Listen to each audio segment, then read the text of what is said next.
예수님께서 제 아들과 함께 이제 생선을 함께 드셨고요.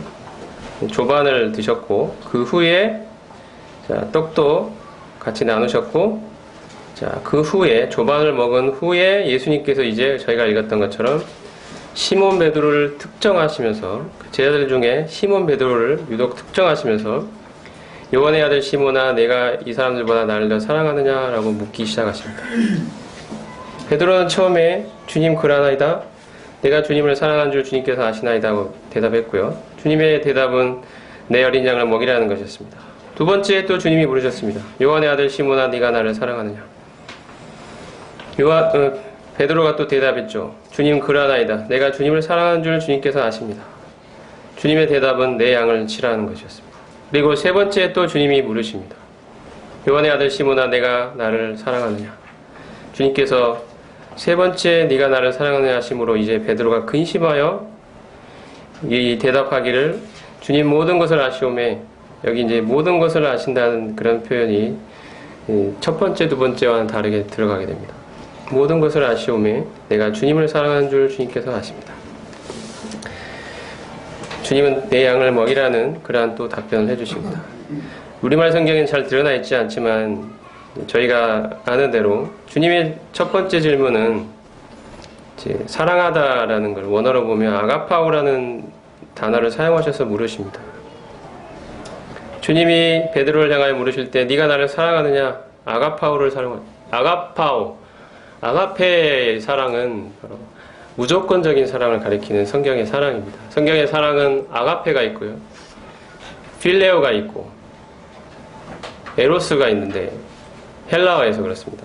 근데 성경에 나타나는 이 사랑은 아가페 아니면 필레오로 나타납니다. 아가페는 무조건적인 사랑, 특별히 하나님께서, 예수님께서 사람들을 사랑하신 그 사랑을 표현할 때 아가페를 사용했고요. 그 사랑을 받은 사람이 그 하나님의 사랑으로 다른 사람을 사랑하는 그 사랑에도 아가페가 사용되고 있습니다. 즉 근원은 하나님의 사랑입니다. 하나님과 같은 사랑, 하나님이 사랑하신 그 사랑, 그것이 아가페가 나타내고 있는 사랑입니다. 예수님께서 이러한 아가페의 사랑으로 나를 사랑하는지 베드로에게 물으셨습니다. 첫 번째. 거기에 대한 베드로의 답변은 필레오였습니다. 필레오. 필레오는 사람들 사이의 관계에 기초한 사랑입니다. 호감에 기초한 사랑. 내가 나를 좋아하고 또 너도 나를 좋아하니 서로 좋아하는 이러한 호감에 기초한 사랑이 필레오입니다. 이것은 가족 간의 사랑, 친구들 사이의 사랑에 자주 사용이 됐던 단어입니다. 서로 뜻이 맞고 뭔가 호감이 있고 끌리는 게 있을 때 사랑하는 그 사랑이 필레오의 사랑입니다. 아가파오는 이와 반대로 그런 것이 없음에도 불구하고, 호감이나 끌리는 게 없음에도 불구하고 무조건적으로 사랑하는 것이 아가페입니다. 하나님은 우리를 그런 사랑으로 사랑하셨습니다. 우리가 하나님의 원수였는데, 하나님의 사랑을 받을 자격이 없었는데 하나님이 그러한 사랑으로, 아가페의 사랑으로 우리를 사랑하셨고, 이제 예수님은 베드로를 향하여 네가 이 아가페의 사랑으로 나를 사랑하느냐고 물으십니다. 베드로는 감히 예수님을 세 번씩이나 부인해버린 이 베드로는 예수님을 향하여 내가 아가페의 사랑으로 당신을 사랑합니다라고 말할 수가 없었습니다. 베드로는 주님, 저는 필레오의 사랑으로 주님을 사랑합니다라고 대답했습니다. 주님은 한 번 더 물으십니다. 동일하게 아가페의 사랑으로 사랑하느냐? 두 번째 질문하십니다. 아가파오라는 동사를 사용하시면서 여전히 베드로의 답변은 필레오였습니다. 주님, 제가 필레오의 사랑으로 주님을 사랑하는 줄 주님이 아십니다. 그런데 이제 세 번째 대해서는 바뀝니다. 예수님이 그 동사를 필레오라는 동사로 바꿔서 사용하십니다. 질문하실 때 네가 필레오의 사랑으로 나를 사랑하느냐라고 물으십니다. 자, 베드로가 우리말 성경에는 세 번째 네가 나를 사랑하느냐 하심으로 베드로가 근심했다고 되어 있습니다. 이 세 번째 네가 나를 사랑하느냐, 이것을 베드로가 근심했던 이유가 세 번씩이나 동일한 질문을 하시니까 자신이 세 번씩 예수님을 부인했던 그 경험이 떠올라서 그것을 예수님이 드러내려고 지적하시기 위해서 세 번씩이나 물으시는구나 라는 그러한 마음으로 근심했다고 볼 수도 있고요. 또 하나는 저는 이게 좀 더 맞는 해석이라고 생각하고 있습니다만, 세 번째 예수님은 네가 필레오로 사랑하느냐고 바꿔 물으셨기 때문입니다. 방점이 세 번째에 있는 게 아니라, 우리말 성경에는 안 드러납니다만, 세 번째는 네가 나를 필레오 하느냐라고 물으셨기 때문입니다. 네가 나를 필레오. 예수님은 베드로가 필레오로 계속 대답했죠. 예수님이 이제 아가파오로 계속 물으시다가 세 번째는 필레오로 물으십니다. 베드로가 어떤 존재인지 다 아시는 주님께서 예수님을 세 번씩이나 부인해버린 이 베드로 앞에 나타나서 예수님께서 그 절망함에 사로잡혀 있던 이 베드로에게 물으십니다. 네가 나를 아가파오 사랑하느냐 물으시다가 필레오로 사랑하느냐고 물으십니다. 베드로의 마음이 얼마나 아팠겠습니까? 내가 필레오로밖에 사랑할 수밖에 없는 존재일 것을 예수님도 인정하시면서 물으시는 것입니다. 네가 그렇다면 필레오로라도 사랑하느냐? 내가 아가파오로 2번씩이나 물었는데 너는 필레오밖에 대답할 줄 모르는구나. 그렇다면 네가 필레오로라도 나를 사랑하느냐? 이렇게 자신은 계속해서 필레오로밖에 대답할 수 없었고, 예수님도 그것을 이제 인정하시면서 그러면 그렇게라도 나를 사랑하겠느냐라고 바꿔 물으시는 예수님, 그 예수님의 마음을 베드로가 알고 그 앞에 근심했던 마음이 무너졌습니다. 내가 이거밖에 안 되는 존재인 줄을 예수님도 이제 인정하시면서 그러면 그렇게라도 나를 사랑하겠느냐고 물으십니다. 베드로의 마음이, 우리가 오늘 살펴볼 내용들은 이 베드로에 관한 것입니다. 베드로에게 나타난 예수님의 하나님의 사랑의 그 은혜에 대해서 한번 살펴보고자 합니다. 베드로에 대한 대답은 이것이었습니다. 세 번째, 근심하여 이르되 주님 모든 것을 아시오매. 주님 모든 것을 아시지 않습니까? 제가 예수님을 다른 사람들은 다 버릴지라도 나는 결코 주를 버리지 않겠나라고 호언장담하며 예수님 앞에 장담했던 내가 보기 좋게, 그것도 3번씩이나 그 목숨의 위협 앞에서 두려워서 떨면서 비겁하게 그 3년 반씩이나 예수님을 따르며 수많은 기적과 이적, 그 귀한 놀라운 하나님의 권세가 담긴 말씀들을 경험했던, 가장 지근거리에서 예수님을 모시고 경험했던 그 베드로가 한낱 목숨의 위협 앞에서 두려움 가운데 예수님을, 그 사랑하는 예수님을 모른다고 저주하면서 부인했던 그 자신의 수치스럽고 부끄러움, 이 과거를 안고 있는 이 베드로에게 예수님이 물으시는 것입니다. 네가 나를 사랑하는가?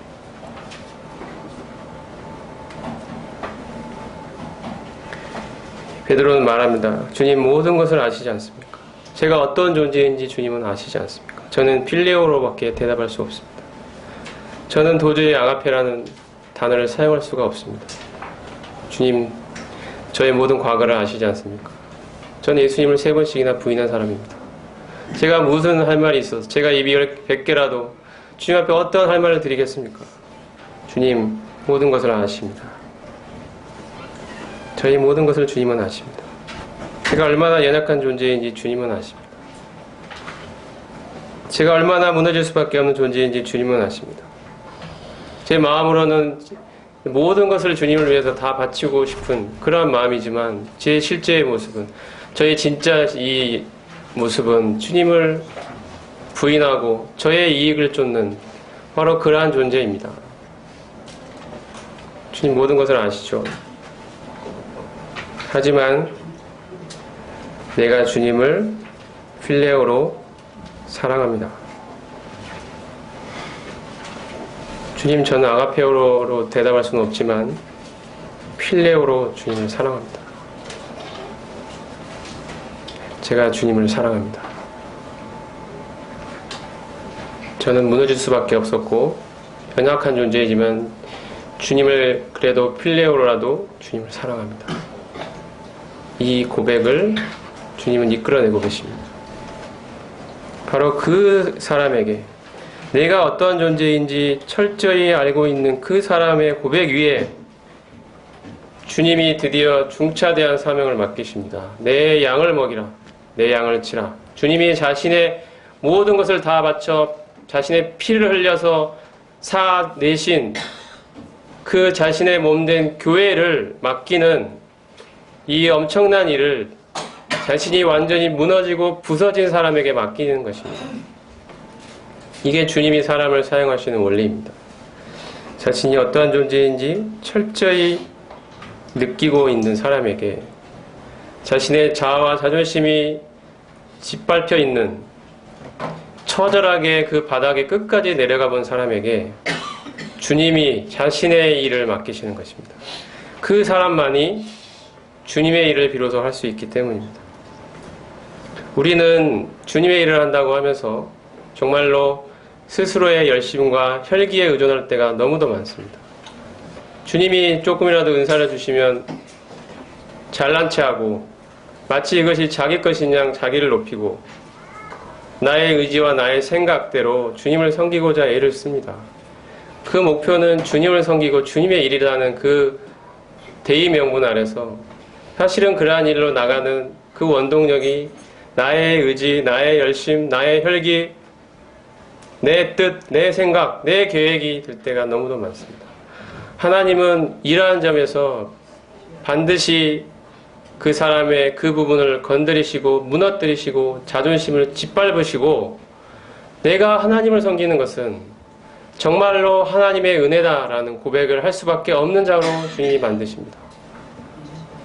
정말 하나님의 은혜 없다면 한시도 살아갈 수 없는 자, 정말 주님의 은혜만이 나의 모든 것이라고 고백할 수 있는 자, 그렇게 사람을 만드신 후에 주님이 자기의 일을 비로소 맡기십니다.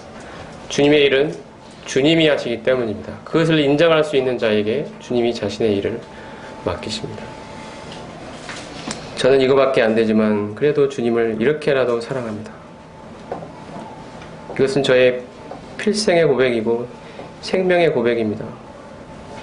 저는 실패하고 비참하게 무너졌지만 이 모든 것이 주님의 은혜임을 고백합니다. 주님의 은혜가 이 일을 하게 할 것입니다. 저는 아무것도 아닙니다. 주님의 은혜만을 찬양드립니다. 이러한 마음과 이러한 태도로 드디어 이 초대교회를 인도하는 중요한 사명을 예수님으로부터 직접 받게 됩니다. 이러한 원리는 성경 곳곳에 나타나 있는데요. 일단 베드로를 삶을 먼저 한번 살펴보겠습니다. 간단하게 살펴보면 요한복음 1장으로 가보겠습니다.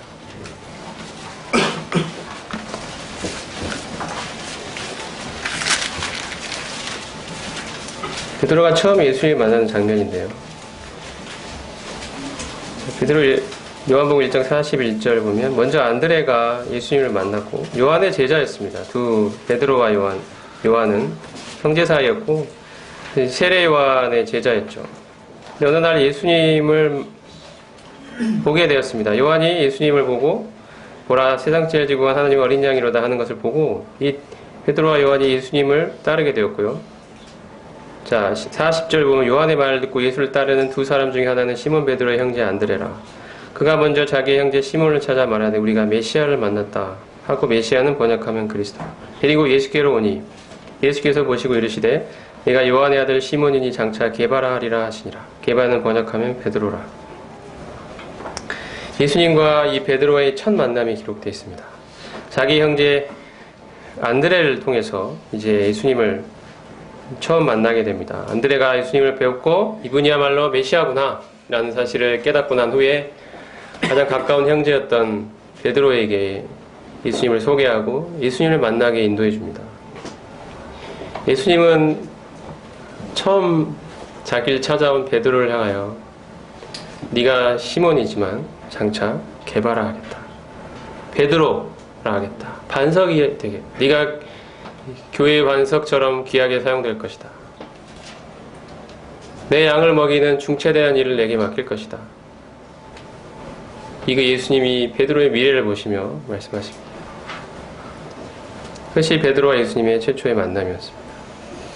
자, 일 후에 자, 요한복음 2장에 보면 갈릴리 가나의 혼인잔치에도 베드로가 함께하게 되고요. 수많은 표적들을 경험하게 됩니다. 후에 예수님은 예루살렘으로 가셔서 성전을 깨끗게 하시고 니고데모와 거듭남에 대하여 대화하시고 갈릴리로 올라가시는 길에 사마리아 여인과의 대화를 하게 되시는데요. 이 모든 과정에서 베드로가 함께 했던 것으로 추정이 됩니다. 이러한 과정들의 8개월의 기간이 소요가 됐습니다. 그 후에 예수님이 갈릴리로 가셨고 베드로도 아마 갈릴리가 자기 고향이 자기 본업에 있는 곳이기 때문에 그곳에서 올라간 후에 잠시 예수님을 떠나 있었던 것 같습니다. 본업으로 돌아가서 가족들과 함께 지냈던 것 같습니다. 이러한 베드로를 예수님이 정확하게 이제 자신의 제자로 부르십니다. 그게 마태복음 4장에 있는데요. 자, 마태복음 4장 18절에 보면 내가 이제는 사람을 낚는 업으로 만들어주겠다고 말씀하시는 부분이 나옵니다. 이러한 것에 대해 자세한 장면이 누가복음 5장에 있습니다. 누가복음 5장으로 가고 있습니다.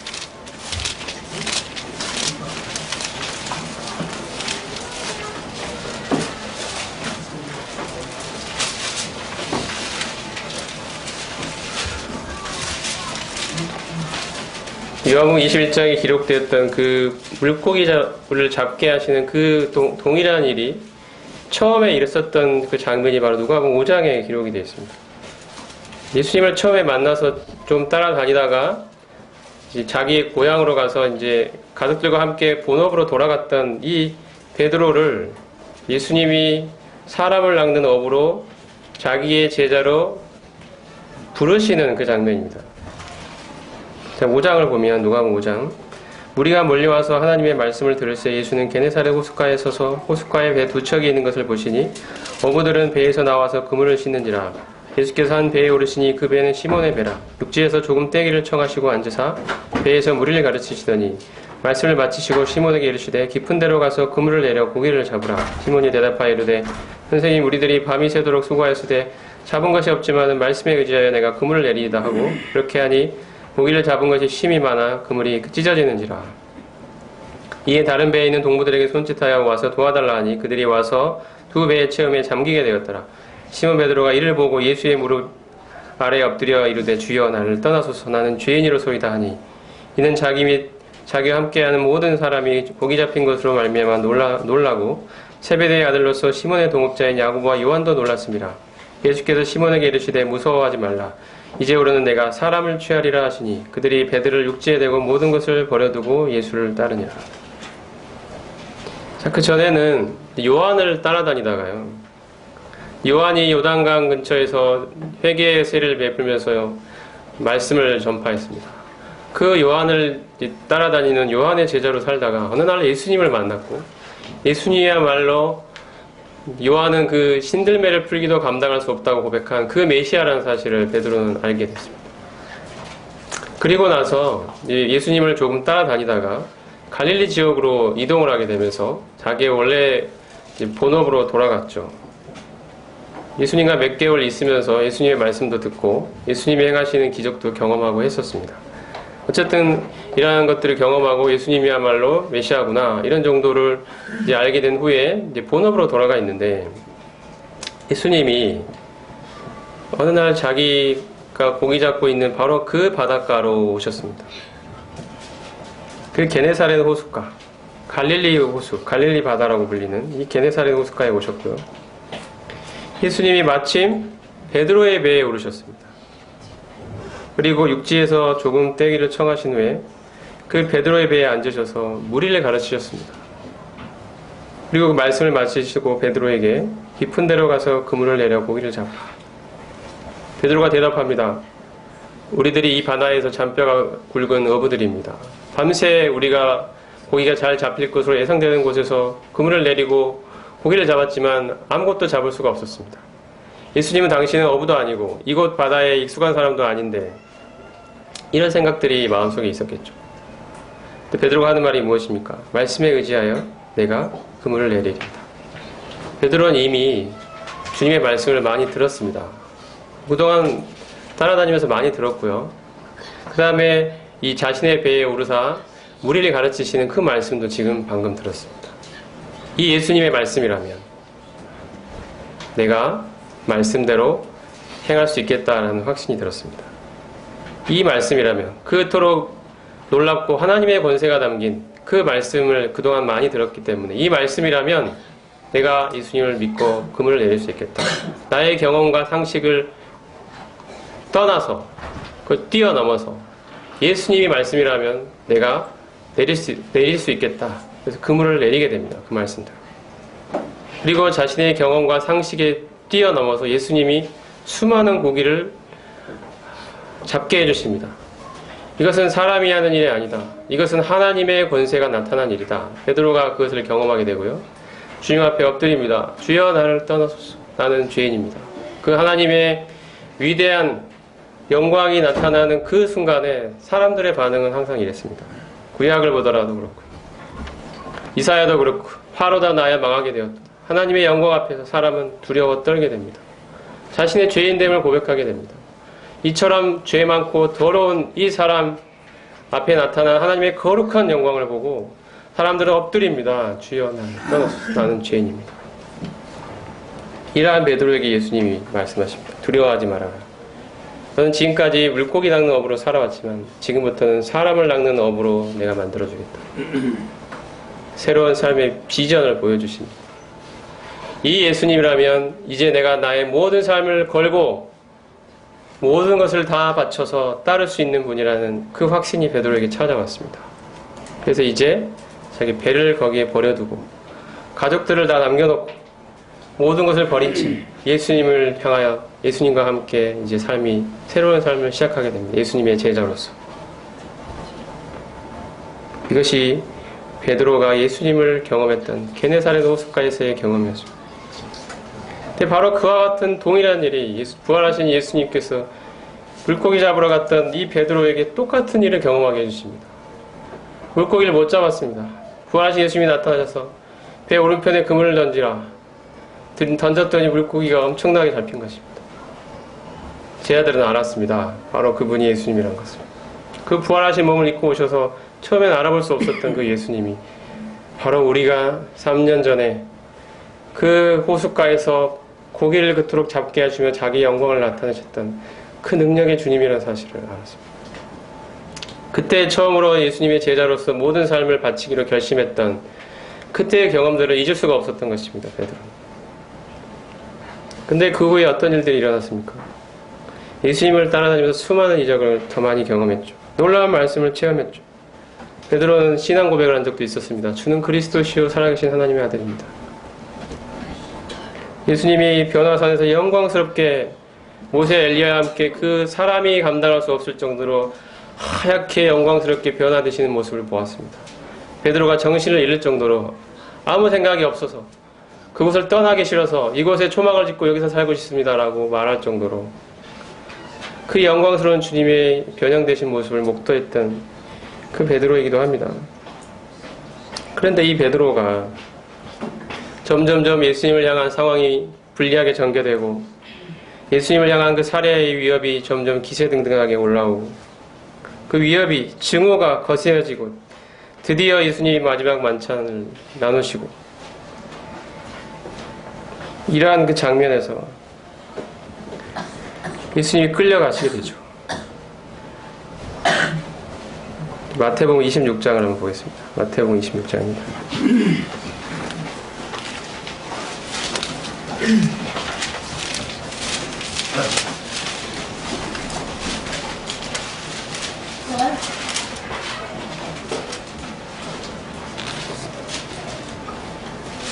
마지막 만찬을 나누신 후에 31절을 보겠습니다. 그때 예수께서 제자들에게 이르시되 오늘 밤에 너희가 다 나를 버리리라. 기록된 바 내가 목차를 치르니 양의 때가 터지리라 하였느니라.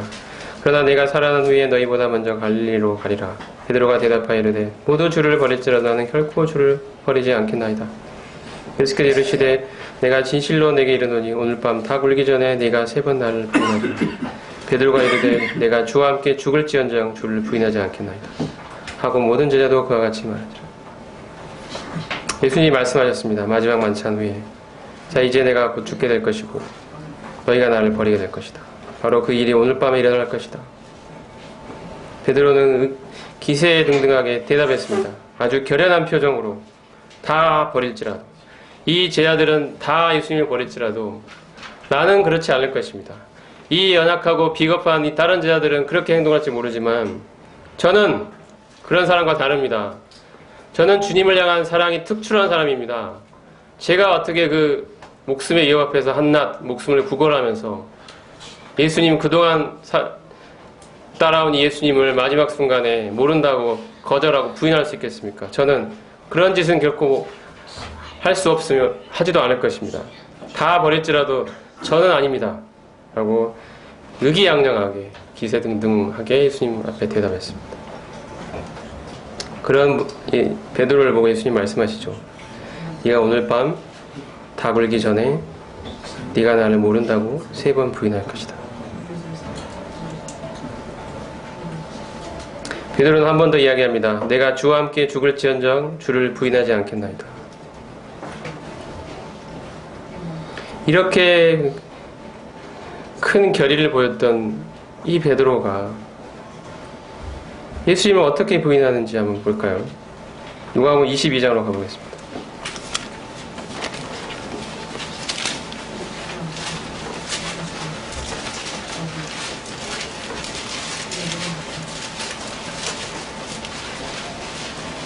예수님을 모른다고 부인하는 장면이 마태복음, 마가복음, 누가복음, 요한복음에 다 나옵니다만 누가복음 한 곳을 대표적으로 한번 살펴보겠습니다. 22장 54절입니다. 예수를 잡아 끌고 대제사장의 집으로 들어갈새 베드로가 멀찍이 따라가니라. 베드로는 가까이 따라가지도 못하고 멀찍이서 예수님을 쫓았습니다. 가까이 갔다가 혹시 자기가 예수님을 따르던 제자의 입이 들통날까봐 멀찍이 따라갔습니다. 사람들이 뜰 가운데 불을 피우고 함께 앉았는지라. 베드로도 그 가운데 앉았더니, 자 이제 날씨가 추웠고요. 또 시간이 너무 늦었기 때문에 사람들이 뜰 가운데 불을 피웠습니다. 베드로가 이제 불 가운데 함께 앉으면서 베드로의 얼굴이 이제 불 가운데에서 불빛 속에 나타나게 된 것입니다. 한 여종이 베드로의 불빛을 향하여 앉은 것을 보고 주목하여 이르되, 딱 얼굴이 드러나니까 그 가운데 어떤 한 여종이 베드로의 그 얼굴을 보고 이 사람도 저 십자가에 지금 죽이려고 끌고 간 저 사람과 같은 패다. 같이 있는 걸 내가 보았다. 이렇게 사람들을 향해 이야기합니다. 베드로가 순간 위협을 느꼈죠. 베드로가 부인합니다. 베드로가 부인하여 이르되, 이 여자여, 내가 그를 알지 못한다. 무슨 소리냐? 나는 그 사람 모른다. 네가 나를 잘못 봤다. 이렇게 이야기합니다. 조금 후에 다른 사람이 보고 이르되, 다른 사람이 또 이야기합니다. 너도 그 도당이라. 너도 한패다. 베드로가 이르되, 이 사람아, 나는 아니로라. 무슨 소리냐? 나는 그를 모른다. 네가 사람 잘못 봤다. 나는 그 사람 모른다. 1시간쯤 있다가 또 한 사람이 장담하여 이르되, 이는 갈릴리 사람이니 참으로 그와 함께 있으니라. 무슨 소리냐? 진짜 너가 함께 있던 것이 너무 분명한데. 또 다른 사람이 이야기하니까 베드로가 말합니다. 60절에 보면, 이 사람아, 나는 네가 하는 말을 알지 못하노라. 이렇게 이야기를 합니다. 다른 성경에 보면 저주하여 맹세했다고도 기록되어 있습니다. 아직 말하고 있을 때 닭이 울었습니다. 3번째 부인하고 있던 그 순간에 닭이 울었죠. 그리고 참으로 베드로가 잊을 수 없었던 인상적인 장면이 하나가 있었습니다. 그것은 61절에 기록된 대로 주께서 돌이켜 베드로를 보시니, 이 장면입니다. 끌려가던 주님께서 돌이켜서 베드로를 보아주셨습니다. 이 3번 부인하고 있는 이 베드로가 3번째 부인하던 그 장면, 그리고 닭이 마침 울던 그 장면에서 예수님이 고개를 돌려 베드로의 얼굴을 보아주셨습니다. 베드로와 눈을 마주치셨습니다. 이 예수님, 그 머리에는 가시면류관으로부터 피가 흘러내리고 그 온몸에는 맞으신 채찍으로 살이 찢겨 계시는 그 예수님께서 끌려가시는 그 장면에서 베드로에게 눈을 맞춰주신 것입니다. 베드로야, 내 말대로 되지 않았니? 너는 나를 결코 부인하지 않겠다고, 이 사람들은 다 버릴지라도 나는 버리지 않겠다고 그렇게 호언장담하던 너였지만 내가 말한 대로 다 굴기 전에 네가 3번 나를 부인한다고 말했던 것처럼 그렇게 되지 않았니? 베드로야. 하며 예수님이 눈을 마주치신 것입니다. 나는 이것을 다 알고 있었고 너를 향해서 미리 말했고 이제 그 말대로 이루어졌다. 예수님이 눈도장을 딱 찍어주신 것입니다. 확인을 딱 시키신 거죠. 내 말이 맞지? 이것은 예수님이 베드로를 향해서 어떤 그 트집을 잡고 흠을 잡아내기 위한 어떤 그러한 눈빛이 아니라 네가 나를 앞으로 섬기고 이 초대기의 기둥 같은 일꾼으로 내 양을, 내가 그토록 사랑하는 양들을 치는 일을 하기 위해서는 이 과정을 반드시 밟아야 한다. 너는 네 자신이 어떤 존재인지 모르고 있지 않느냐. 너는 너의 열심과 네가 가진 그 재능과 은사라면 얼마든지 나를 잘 섬길 수 있고 실력을 발휘할 수 있다고 스스로 생각하고 있지 않느냐. 하지만 나를 섬기려면 네가 부인되어야 한단다. 네가 얼마나 연약하고 부족하고 못난 존재인지 너는 네 자신을 알아야 한다. 네가 하나님의 은혜로 하나님을 섬기는 것임을 알아야 한다. 너의 의지와 열심, 이것으로 섬기는 것이 아님을 너는 뼈저리게 느끼게 될 것이다. 그 과정이 참으로 마음이 아프겠지만 반드시 거쳐야 하는 것이고 그 과정을 거쳤을 때 너는 비로소 하나님의 참된 일꾼으로 다시 태어나게 될 것이다. 이제 너가 지금 그 과정을 거치고 있는 것이다. 이것은 너에게 반드시 필요한 과정이다. 예수님이 베드로를 향해 눈을 마주치신 것입니다. 주께서 돌이켜 베드로를 보시니 베드로는 이 예수님의 눈빛을 결코 평생 잃을 수 없었을 것입니다. 평생 잃을 수 없는 그 예수님과의 눈맞춤이었습니다. 그리고 베드로는 주의 말씀이 생각이 나서 밖에 나가서 심히 통곡했다고 되어 있죠. 내가 이거밖에 안 되는구나. 내가 이런 존재구나. 한동안 베드로는 큰 상심에 아마 빠졌을 것입니다. 내가 그렇게 호언장담했는데 스스로가 미웠을 것입니다. 견디기 힘들었을 것입니다. 자존심이 엄청나게 상했겠죠. 마음이 무너지고 부서졌을 것입니다. 내가 이거밖에 안 되는구나. 포기하고 싶었을 것이고 물러나고 싶었을 것이고 어디 멀리서 쥐구멍이라도 들어가고 싶고 예수님의 일이라면 이젠 쳐다보지도 않고 모든 걸 다 포기하고 싶었을 것입니다. 그 베드로의 실패가 성경에 명백하게 기록되어 있습니다. 하지만 이제 아까 처음에 살펴봤던 것처럼 예수님이 그런 상태에 있는 베드로에게 나타나 주십니다. 그리고 이제 베드로가 주님을 섬기는 것은 모든 것이 주님의 은혜임을 3번의 질문을 통해 깨닫게 해주십니다. 베드로는 나의 능과 나의 열심이 아니라 오직 하나님의 은혜로 하나님의 일을 하는 것임을 이제 몸으로 자신의 체험으로 자신의 모든 마음을 다해서 그의 존재의 가장 깊은 곳으로부터 경험하게 됩니다. 바로 이 바탕 위에서 주님이 자신의 일을 그에게 맡겨주십니다. 사람이 주님을 섬길 수 있게 된 것은 오로지 주님의 은혜로 인한 것입니다. 주님을 향한 아무리 선한 의도라 하더라도 사람은 얼마나 자기의 열심과 혈기를 에너지 삼기 쉬운 존재인지 모릅니다. 자신이 철저히 무너지고 오직 주님의 은혜를 인해 오직 주님의 은혜만으로 주님의 은혜로 인해서만 섬길 수 있는 존재임을 진심으로 인정하는 자리에 이르기까지 하나님은 인도해 가십니다. 베드로에게 있어서 예수님을 3번씩이나 부인했던 그 경험은 참으로 치욕스럽고 잊어버리고 싶은 그런 아픈 경험이었겠지만 하나님을 섬기는 자로 살아가기 위해서 반드시 필요한 경험이었습니다. 혈기 많던 인간 베드로는 자신이 철저히 무너지고 자존심이 부서지는 경험을 통해서 주님을 섬기는 에너지는 자신에게서 나오는 것이 아니고 오직 주님 자신에게서 나온다는 사실을 뼈저리게 느끼게 되었습니다. 오로지 주님의 은혜를 의지하여 다시 일어서게 된 것입니다.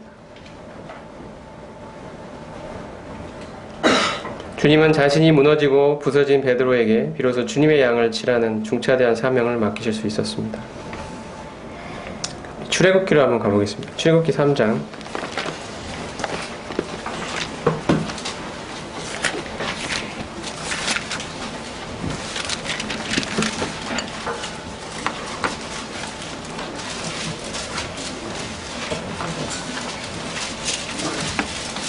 3장 1절을 보겠습니다.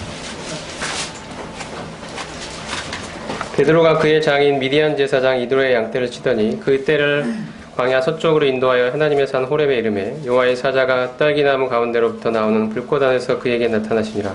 그가 보니 떨기나무에 불이 붙었으나 그 떨기나무가 사라지지 아니하는지라. 이에 모세가 이르되 내가 돌이켜 가서 이 큰 광경을 보리라. 떨기나무가 어찌하여 타지 아니하는고 하니 그때 여호와께서 그가 보려고 돌이켜 오는 것을 보신지라. 모세가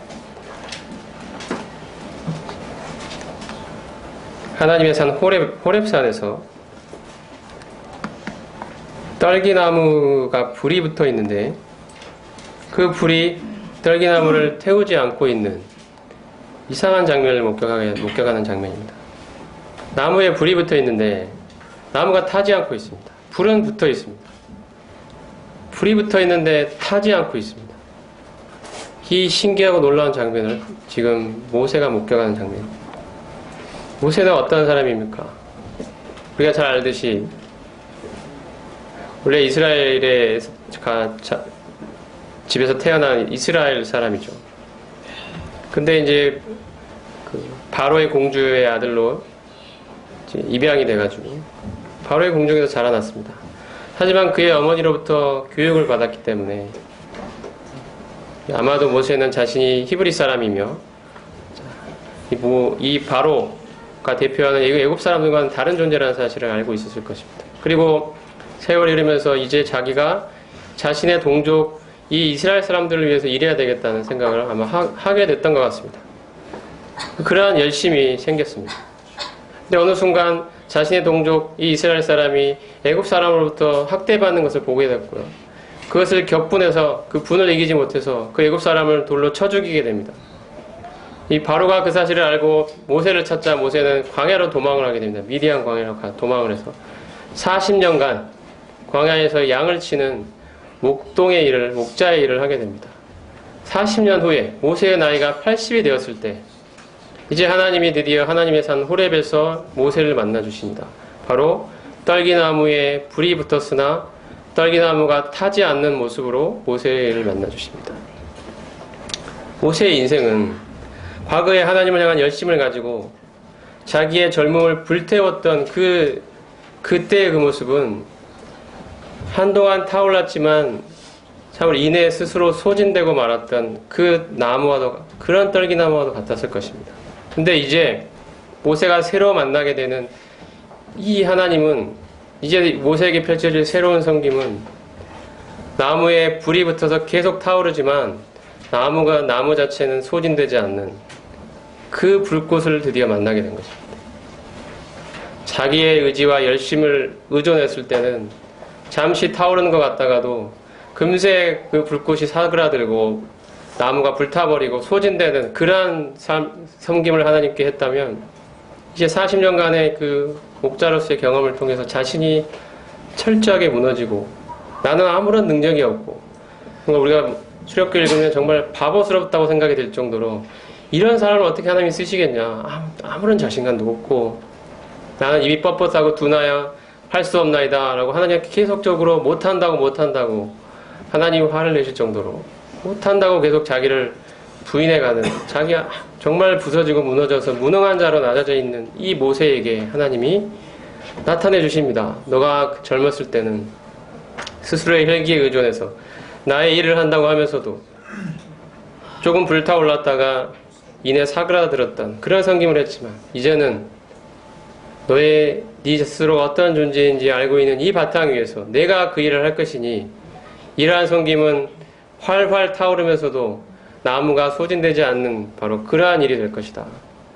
마치 하나님은 그것을 보여주는 것처럼 떨기나무 가운데 불이 타지만 나무는 그 불에 타 사그라들지 않는 모습으로 모세를 찾아오셨습니다.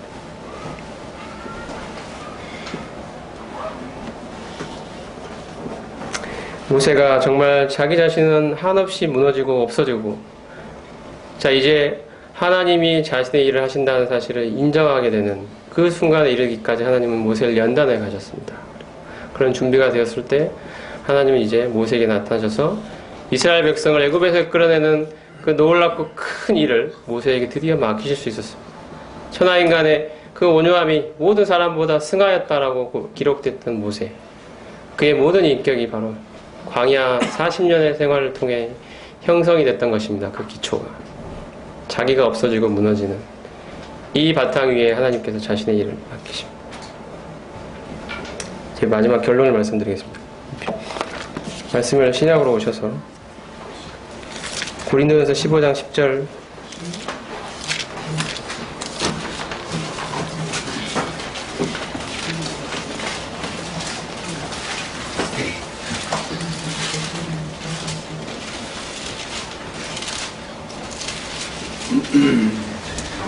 다 같이 10절 읽어보겠습니다. 고린도전서 15장 10절입니다.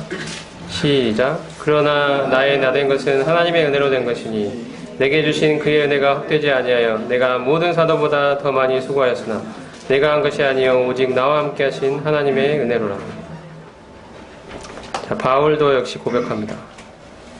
자기가 모든 사도보다 더 많이 수고했지만 이러한 수고는 나에게서 나온 것이 아니고 내가 한 것이 아니고 오직 하나님의 은혜에 기인한 것이다. 하나님의 은혜가 나를 이토록 일하게 만들었다. 이토록 수고하게 만들었다. 나는 이 일을 하기에 감당할 수 없는 그러한 무능력한 자이고 자격이 없는 자이다. 하나님의 은혜가 나에게 나타나 나를 움직였을 때 하나님이 나를 통해 자신을 나타내셨다. 하나님이 하신 일이다. 내가 한 것이 아니다. 하나님의 은혜가 나로 하여금 이렇게 일하게 만들었다. 이것은 하나님 스스로가 하신 일이다. 나는 오로지 하나님의 은혜라고 고백할 수밖에 없다. 그러니까 모든 사도보다 더 많이 수고했지만 이것은 내가 한 것이 아니다. 오직 하나님의 은혜이다. 이런 고백을 하고 있습니다. 또 다른 곳에서 바울은 빌립보 3장에서 그리스도로 자랑하고 육체를 신뢰하지 않고 하는 사람들이 진정한 할례당이라고 이야기하면서 자신의 열심과 의지를 의존했던 지난 날들을 다 모든 것을 배설물로 여기고 이제 그리스도 안에서 자신을 발견하기를 원하고 있습니다. 그리스도 안에서는 자기의 열심과 의지가 소용이 없습니다. 자기의 자랑도 헛됩니다. 오직 그리스도만이 그 가운데 나타나시고 일하십니다. 이 원리 위에서, 이 은혜의 원리 위에서 바울은 일했습니다. 은혜 안에서 강한 삶을 살았습니다. 이제 말씀을 마치면서 여러분께 드리고 싶은 말씀은 때로 우리가 주님의 일을 하면서 교회에서 여러 가지 섬김들을 하면서 자기 뜻대로 일이 진행되지 않고 주변 상황이 또한 나를 둘러싼 주변 상황이 내 생각대로 진행되지 않을 때 우리는 답답함을 느끼고 때로는 자존심의 상처를 받는 일도 많이 생깁니다. 마음이 무너지는 경험들을 하게 됩니다. 하나님께서 그런데 이러한 우리로 이런 경험을 하게 하시는 것은 이러한 주님의 일도 오로지 하나님의 은혜로 하는 것임을 깨우쳐 주고자 하시기 위함이라고 생각이 됩니다. 우리는 주님의 일이라 생각되면 너무도 쉽게 나의 생각을 앞세우고 나의 선한 열심을 주님이 받아주시고 주변의 성도들도 모두 인정해 줄 거라고 생각하는 그 뿌리 깊은 성향이 있습니다. 하지만 하나님께서는 주님을 향한 이러한 선한 일이라 할지라도 나의 장점이나 나의 은사, 나의 재능, 나의 열심이 아니라 오로지 나는 무너지고 죽어 없어진 채로 주님이 오직 주님 자신이 그 일을 하도록 하시는 주님 자신이 그 일을 행하기를 원하십니다. 나를 통해 주님이 나타나시는 거죠. 나는 없어지고 무너지고 부서지고 짓밟히고 하더라도 바울의 고백처럼 내가 어찌된들 나를 통해 주님의 영광이 그분의 아름다우심이 나타나는 그 섬김을 하기를 원한다. 이것이 바울의 고백이었습니다. 이것이 우리 모두의 고백이 되기를 원합니다. 주님의 일을 할 때뿐 아니라 우리 모두 개인의 삶에 있어서도 하나님 왜 나를 무너뜨리고 부서지고 깨트려지는 경험들을 하게 하시냐. 그것은 바로 나의 모든 삶이 하나님의 은혜임을 고백하도록 하시기 위한 것이라고 생각이 됩니다. 이 기초 위에 우리는 분명히 서 있어야 합니다. 그래서 우리에게 자기가 무너지고 부서지는 경험을 하게 하십니다. 바울이 내가 모든 사도보다 더 많이 수고하였으나 내가 한 것이 아니요 오직 나와 함께 하시는 하나님의 은혜다. 고백했던 이 고백이 우리 모두의 심령 가운데 있기를 기도합니다. 하나님의 일에 은혜로 동참케 하시는 이 주인 되신 하나님을 찬양드립니다. 말씀을 기도하고 마치겠습니다.